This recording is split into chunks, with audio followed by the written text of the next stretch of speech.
Bismillahirrahmanirrahim. Assalamualaikum warahmatullahi wabarakatuh. Alhamdulillahirabbil alamin. Wassalatu wassalamu ala asrofil anbiya'i wal mursalin wa ala alihi washabihi ajmain. Asyhadu alla ilaha illallah wahdahu la syarikalah wa asyhadu anna Muhammadan abduhu wa rasuluh. Pemirsa Sirah Nabawiyah dimanapun kalian berada, Umi Nini doakan selalu dalam lindungan dan kasih sayang Allah Subhanahu wa Ta'ala. Dan selamat menjalankan ibadah puasa di bulan Ramadan ini. Semoga semua ibadah-ibadah yang kita lakukan diridhoi Allah dan berpahala. Amin ya robbal alamin. Masih dalam pandemi COVID-19, kita ikuti protokol kesehatan yang dianjurkan oleh pemerintah.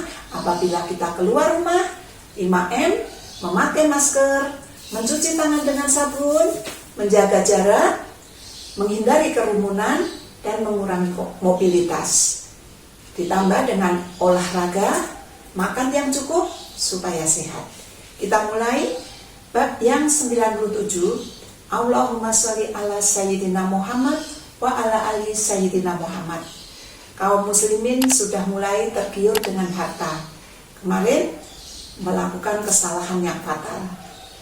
Dan kaum muslimin terus mengejar musuh kemanapun sampai mereka meletakkan senjata, harta benda, dan rampasan berserakan di medan pertempuran. Kuda-kuda yang tangguh, baju besi, unta-unta tanpa tuan berkeliaran, penuh muatan setumpuk makanan lezat dan perhiasan-perhiasan yang mahal, belum lagi para wanita Quraisy yang dengan mudah dapat mereka tawan. Harta sebanyak itu dalam sekejap saja membuat silau pasukan muslim. Harta yang berserakan itu membuat mereka lupa bahwa sesuai dengan perintah Rasulullah SAW, mereka harus terus mengejar musuh sampai kekuatan lawan benar-benar tercerai-berai sehingga tidak mampu berkumpul lagi untuk balas menyerang. Semua itu terlihat oleh pasukan pemanah yang di lereng gunung. Mereka tidak dapat lagi menahan keinginannya untuk juga merebut harta rampasan yang bergeletakan di mana-mana. Mengapa kita masih tinggal di sini? Saya akan tidak mendapat apa-apa, tanya dari salah seorang pasukan pemanah tadi.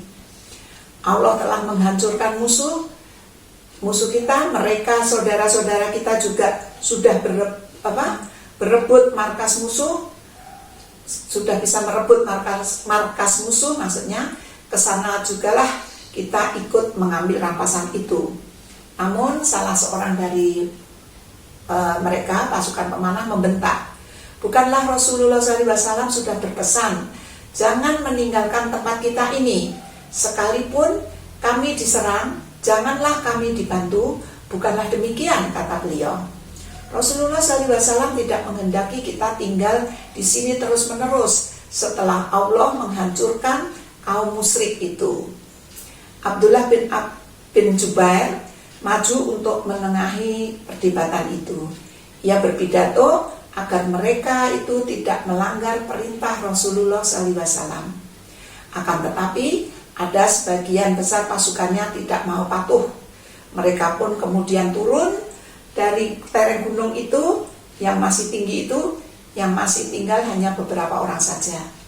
Pasukan yang bergegas turun itu bergabung dengan pasukan muslim yang lain dan ikut memperebutkan harta rampasan.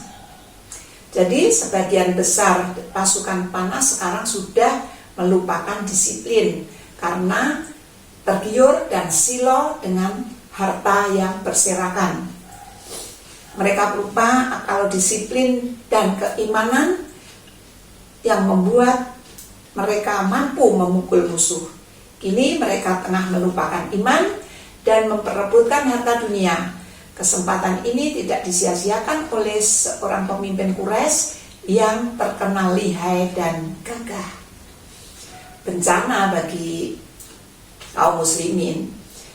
Khalid bin Walid yang sampai saat ini telah menjaga pasukannya agar tidak bentrok dalam pertempuran, kini melihat kesempatan baik itu, ia mengerti bahwa saatnya tiba untuk bergerak, dan Khalid bergerak sekuat-kuatnya memberi komando, pasukan berkudanya pun mulai bergerak semakin cepat dan semakin cepat. Mereka memutari gunung Uhud yang kini tidak dijaga lagi oleh pasukan muslim, pasukan panah muslim. Dengan ganas pasukan kavaleri Khalid bin menyerang pasukan muslim dari belakang. Mendengar teriakan perang Khalid bin Walid, pasukan Quraisy yang telah berlarian mundur kini kembali lagi. Mereka melihat kesempatan untuk menyerang balik saat itu. Mereka ingat untuk tidak membiarkan harta dan kaum wanita mereka direbut oleh pasukan muslim. Ini keadaan jadi berbalik, giliran pasukan muslim yang mendapat pukulan sangat hebat. Begitu tahu mereka diserang dari depan dan belakang, setiap muslim melemparkan harta yang telah mereka kumpulkan tadi dan kembali mencabut pedang. Namun sayang sekali, barisan muslim sudah pontang-manting. Komandan-komandan kesatuan muslim sudah tidak lagi melihat pasukannya yang ada di dekat mereka. Pasukan muslim yang tadinya berjuang untuk menyelamatkan iman, kini berjuang tercerai-berai untuk menyelamatkan diri. Tadinya mereka berjuang di bawah satu pemimpin yang kuat, ini berjuang tanpa pemimpin lagi. Begitulah paniknya keadaan pasukan muslim, sampai beberapa dari mereka malah menghantam saudaranya sendiri dengan pedang. Keadaannya tambah mengguncangkan iman ketika mendengar ada yang berteriak-teriak bahwa Rasulullah telah terbunuh. Hampir setiap pasukan muslim sekarang berusaha melepaskan diri dari kepungan di tempat yang aman. Kecuali beberapa sahabat yang tetap setia dan berjuang dengan istiqomah dari awal, yaitu seperti Ali bin Abi Thalib dan beberapa orang lainnya.